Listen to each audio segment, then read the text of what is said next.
52% आपका ओबीसी और उसके बाद 10% जो है 10.5% आपका माइनॉरिटी। माइनॉरिटी के अंदर कौन आता है?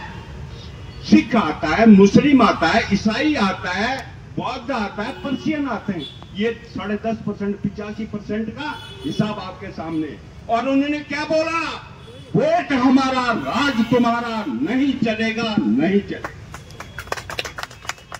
क्या बोला? ये मंत्र दिया है, वोट हमारा राज तुम्हारा नहीं चलेगा, नहीं चलेगा। बाकी 85 के बाद बचे कितने भाई? 15% लोग बचे ना। कितने बचे? 15। और सरकार बनती है 35 से 40% वोटों पर। 35 से 40% वोटों पर क्या बनती है? सरकार बनती है। अच्छा, वो 15% अगर तुम उनको ये बोलते हो कि उन्होंने सरकार बनाई, बाकी हम लोगों की वजह से उनकी सरकार बनती है। इसीलिए मान्यवर कांशीराम जी ने क्या बोला?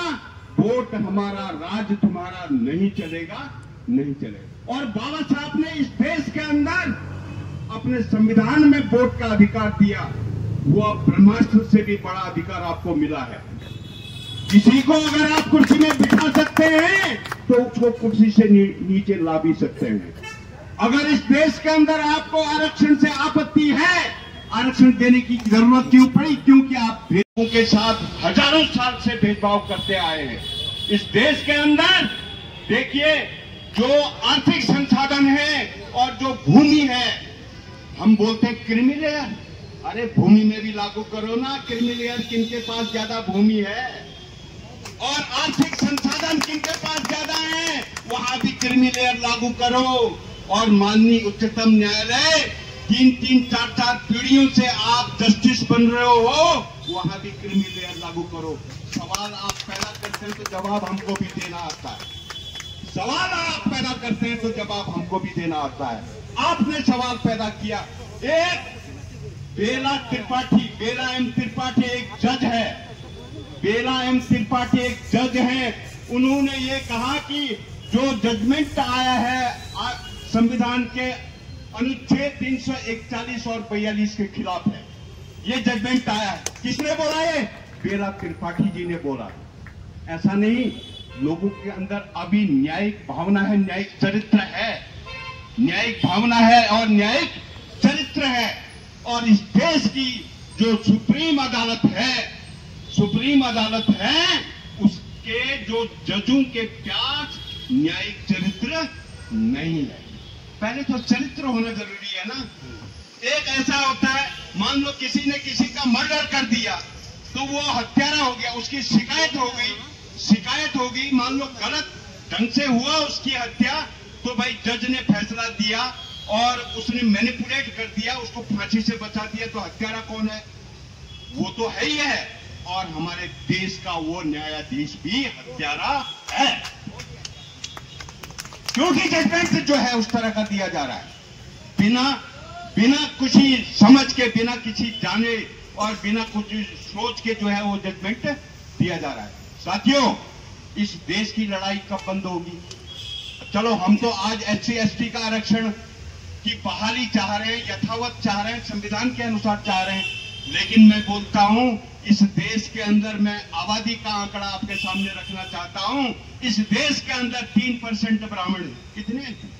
3%। और 6% जो है ठाकुर हैं, 6% बनिया है, 15% हो गया। और मैंने इससे पहले बता दिया 15% आपका शेड्यूल कास्ट और 7.5% शेड्यूल ट्राइब और 52% आपका ओबीसी और 10.5% आपका माइनॉरिटी है, अल्पसंख्यक है। सबको बराबर बांट दो यार, सबको बराबर बांट दो। 3% ब्राह्मणों को मिले, 6% ठाकुरों को, 6% बनिया को मिले और सबको बराबर बांट दो ना। परिवार में अगर 4 बच्चे होते हैं तो बाप क्या करता है? सबको बराबर बांट देता है ना। अरे बाप की हैसियत से कुर्सी में बैठे हो, आपको हमने वोट दिया है और हम आपको टैक्स भी दे रहे हैं, हमको बोलने का अधिकार है। हमारे टैक्स के पैसे से आप कुर्सियों में बैठे हैं, आप सुविधाओं का लाभ उठा रहे हैं। लोकतंत्र के नाम पर आप जो है इस देश के कलंक हैं। लोकतंत्र की रक्षा करना आपको नहीं आता, तो इसलिए इस तरह के फैसले भाई इस देश के अंदर क्या होती है? कार्यपालिका होती है, व्यवस्थापिका होती है, न्यायपालिका होती है, और चौथा मीडिया। इस देश को अगर पीछे पहुंचाया है तो इन चारों लोगों ने पहुंचाया, चारों व्यवस्थाओं ने पहुंचाया है। उनकी नीयत ठीक नहीं है। बाबा साहब अम्बेडकर ने क्या बोला कि मैंने संविधान तो बना दिया, कोई भी संविधान कितना ही अच्छा क्यों न हो, लेकिन उनके लागू करने वाले लोग अगर बेईमान होंगे तो वो संविधान अच्छा साबित नहीं हो पाएगा। अगर संविधान गलत है, उसके लागू करने वाले लोग अच्छे होंगे तो संविधान भी अच्छा होगा। आज संविधान पर हमला क्यों हो रहा है? क्योंकि लागू करने वाले जो लोग हैं वो अच्छे नहीं, उनकी नीयत खराब है। तो ये देखो कि भाई इस संविधान के लागू होने के बाद जिनके पास भी सत्ताएं रही, हम किसी सत्ता का विरोध नहीं कर रहे हैं, जिनके पास भी सत्ताएं रही उन्होंने संविधान को सही ढंग से लागू नहीं किया।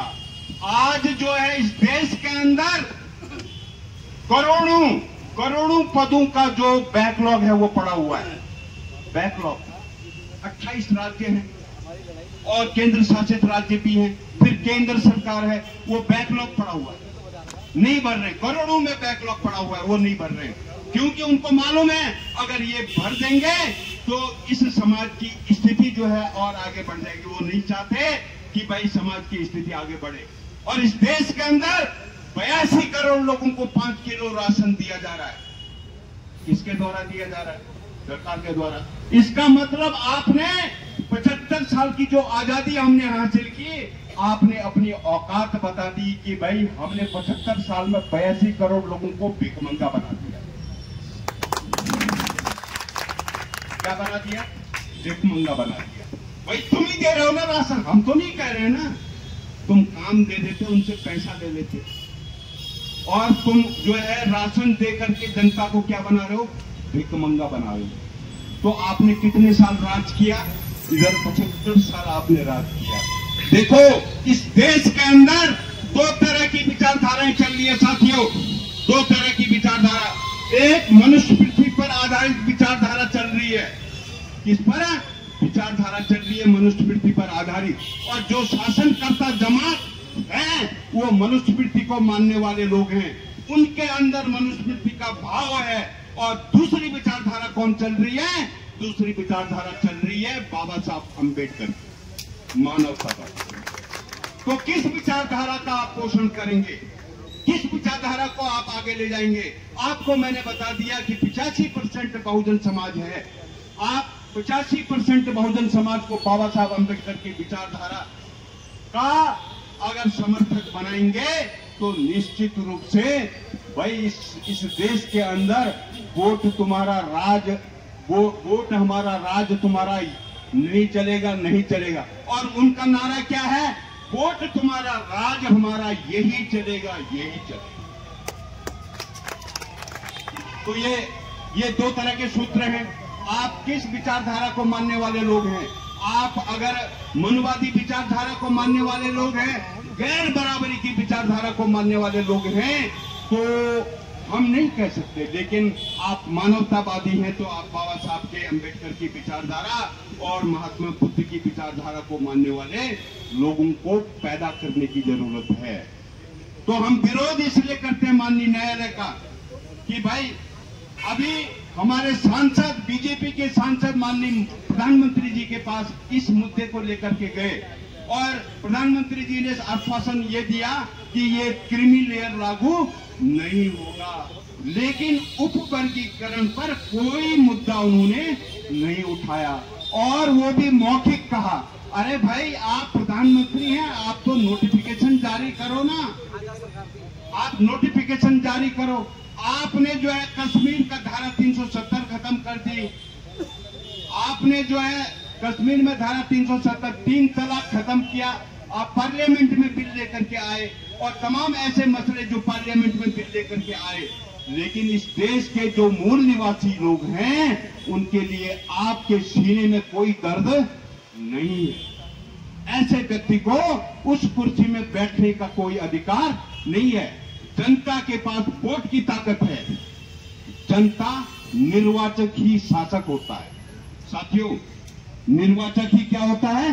शासक, जिसके पास वोट की ताकत है। और इन सारी चीजों को अगर वो समझता है तो ऐसे लोगों को क्या कर देना चाहिए? कुर्सी से उतार देना चाहिए। और मैं ये कहना चाहता हूं, इस देश के अंदर 800 साल तक मुस्लिमों का शासन रहा। कितने साल? 800 साल तक मुस्लिमों का शासन रहा। और 200 साल तक अंग्रेज का शासन रहा। 60-65 साल तक कांग्रेस का शासन रहा। भाई अभी आपको 10-15 साल होने जा रहे हैं, तो तुम जो कौन से रह जाओगे? तुमसे कौन जो रह जाएगा? और जब जनता जागरूक हो जाएगी ना, तुमको चढ़ाना भी जानती है और उतारना भी जानती है। तुमको चढ़ाना भी जानती है और उतारना भी। और इस तरह के जन विरोधी फैसले देंगे आप। भाई अगर आप हम पर कोई ऐसा कि भाई आप क्या कहते हैं, कोर्ट की अवमानना कर रहे हैं, तो सबसे पहले तो मैं ये कहना चाहूंगा कि जो बेला त्रिवेदी है 6 जजों के खिलाफ चलेगी, सबसे पहले उसके ऊपर अवमानना होनी चाहिए। किसके ऊपर? एक जज बोल रही है, तुम उस जज को अपने फेवर में क्यों नहीं ले पाए? और तुम्हारे जो सांसद थे SC ST के, जिन्होंने तुम्हारी नीति के खिलाफ जो है क्या दिया? आपको ज्ञापन दिया कि ये लागू नहीं होना चाहिए, तो आपने उनको लिखित जवाब नहीं दिया। आपने उनको लिखित जवाब नहीं दिया। और ये लिखित जवाब दिए बगैर, जब तक लिखित जवाब नहीं मिलता तब तक जनता शांत नहीं होगी। तो लिखित जवाब जो है सरकार की तरफ से आना चाहिए। देखिए 3 दिन पहले जो है संसद का सत्र खत्म कर दिया। 12 तारीख तक था, 9 तारीख को ही संसद का सत्र खत्म कर दिया। जबकि भाई अलग से जो है संसद का सत्र बुलाना पड़ता है, बुलाना चाहिए था। तो संसद का सत्र आपने 3 दिन पहले खत्म कर दिया। चलो संसद का सत्र खत्म कर दिया, लेकिन आपको जो है उन सांसदों के कहने पर, उनके ज्ञापन के कहने पर, ज्ञापन के आधार पर आपको उसमें अध्यादेश लाने की जरूरत थी। आप कैबिनेट की बैठक बुलाते और अध्यादेश लाते और उस अध्यादेश को 6 महीने के अंदर संसद के अंदर पास करना पड़ता। तो संवैधानिक अधिकारों को हमने जाने नहीं देना है। हमारे वाल्मीकि भाइयों को गुमराह किया जा रहा है इस देश के अंदर। और मैं क्या कहना चाहता हूं कि भाई इस देश के अंदर वाल्मीकि भाई हमारा जो है शहरों के अंदर रहता है और उनको ठेका प्रथा में, हमारी ठेका प्रणाली ने शोषण करना शुरू किया है। उनको 5,000-6,000 रुपया दिया जाता है। तो वो कहां से भाई आगे पढ़ पाएंगे? तो पेट ही भरना मुश्किल हो जाता है उनका, तो आगे कहां से पढ़ पाएंगे? उनको नियमित नियुक्तियां दी जाए, उनके लिए अनिवार्य और निःशुल्क शिक्षा की जाए और उनके काम के लिए उनका बीमा करा जाए। ये जो है ये करने के बजाय क्या कर रहे हैं? दो फाड़ कर रहे हैं। हमारे वाल्मीकि भाइयों को इस बात का नॉलेज नहीं है। भाई SC कैटेगरी के अंदर आते हैं। भाई तुमने वाल्मीकि को पूजना तो सिखा दिया, उनको झाड़ू क्यों पकड़ा दिया? वाल्मीकि जी के हाथ में तो कलम थी, तो तुमने उन लोगों को झाड़ू क्यों पकड़ा दिया? तुमने उनको योग्य क्यों नहीं बनाया? है ना? तो ये तर्क जो है हमारा अगर कहीं गलत होता है तो ऐसी स्थिति में हमको ये क्लियरिफिकेशन देने की जरूरत है। उनके लिए क्या करना है हमको? उनके लिए क्या करना है कि उनके लिए अनिवार्य शिक्षा और उनके लिए हॉस्टल की व्यवस्था और उनके लिए निःशुल्क शिक्षा। आपने देश के अंदर स्कूलों का प्राइवेटाइजेशन करके इस देश को जो है गरीब बना दिया। कोई भी देश अगर अशिक्षित होगा तो वो देश मजबूत होगा क्या? आधी से अधिक आबादी इस देश के अंदर आज भी अशिक्षित है और सत्ता किसके पास थी? खुद जान लो। और आधी से अधिक आबादी इस देश के अंदर BPL रेखा और अंत्योदय रेखा के नीचे है, तो सत्ता किसके पास थी? तो खुद जान लो। भाई जब आधी से अधिक आबादी गरीब है और आधी से अधिक आबादी अशिक्षित है, तो देश कैसे मजबूत हुआ? भाई देश कैसे मजबूत हुआ? देश को मजबूत करना है तो ये चुनौतियां आपको 75 साल तक शासन करने का मौका दिया था और आपने ये काम नहीं किए और अभी भी देश उसी हालत में है। भाई देश गुलाम क्यों बना? बनने के कारणों पर जाना चाहिए ना, देश गुलाम क्यों बना, बनने के कारणों पर जाना चाहिए। वो कारण फिर दोबारा पैदा किए जा रहे हैं इस देश के अंदर। अभी लोग 15 अगस्त के दिन कहते हैं इतने लोगों ने बलिदान दिया, इतने लोगों ने सैक्रिफाइस किया, इतने लोगों ने अपना मांग का सिंदूर हटाया, खत्म किया, इतने लोगों ने। अरे भाई, ऐसा करने की जरूरत क्यों पड़ी इस देश के अंदर? दूसरे लोग क्यों आए इस देश के अंदर? उनके कारणों को ढूंढना होगा ताकि दोबारा देश गुलाम ना बने। उन कारणों को ढूंढने की जरूरत है, उन कारणों को मजबूत करने की जरूरत है। इसलिए जो संवैधानिक अधिकार जिनको प्राप्त है, देखिए अभी क्रीमी लेयर जो है आपका 52% आबादी जो है ओबीसी की थी और उनको 27% आरक्षण दिया गया। जबकि आरक्षण की भूमिका क्या है? संविधान में आरक्षण की भूमिका है जो समाज शैक्षिक और सामाजिक रूप से पीछे है उनको आरक्षण दिया जाए। और 10% आपने ईडब्ल्यूएस को आरक्षण दिया, इकोनॉमिकली वीकर सेक्शन को आरक्षण दिया, वो संविधान के विरुद्ध है। और आपने 52% आबादी को जो है संविधान के अनुसार 52% जो है आरक्षण नहीं दिया, वो भी संविधान के विपरीत है, वो भी संविधान के विपरीत है। तो संविधान विरोधी काम मत करो भाई। संविधान आपको दिया गया है, उसकी आड़ में जो है आप संविधान को माथे में लगाते हैं और हमारी जनता बेवकूफ बन जाती है। हमको समझने की जरूरत है। तो साथियों, ये जो जागरूकता है ना, देश के लिए बहुत बड़ी उपलब्धि होगी, क्योंकि देश इससे मजबूत होगा। और ऐसी ताकतें जो देश के खिलाफ काम कर रही है, देश को कमजोर करने के लिए काम कर रही है, उनके लिए एक चेतावनी के रूप में हम लोग जो इकट्ठा हुए, इस हल्द्वानी के प्रबुद्ध लोग, समझदार लोग, उत्तरदायी लोग जो समाज के बारे में समझते हैं, देश के बारे में समझते हैं, उन सभी का मैं आभार व्यक्त करता हूं। आप लोगों ने बहुत सारे अच्छे विचार हमारे सामने दिए। डॉक्टर कैलाश पांडे जी और आनंद सिंह नेगी जी हमारे बीच में हैं और उनका हम तहे दिल से स्वागत करते हैं, क्योंकि वो संविधान के समर्थक हैं, संविधान के एक्चुअल समर्थक हैं। और उन्होंने जो भी बात आप लोगों के सम्मुख रखी है वह जो है हमारे समर्थन में है। हमारे समर्थन में तमाम पार्टियों के लोग भी आए हैं और तमाम संगठनों के लोग भी आए हैं, लेकिन वो देश के खातिर, देश की सुरक्षा के खातिर, देश को समृद्ध बनाने के लिए, देश को मजबूत बनाने के लिए आए हैं। उन सभी लोगों का हार्दिक आभार व्यक्त करता हूं और उनका मैं हार्दिक अभिनंदन करता हूं। जय भीम, जय भारत, जय संविधान, जय विज्ञान।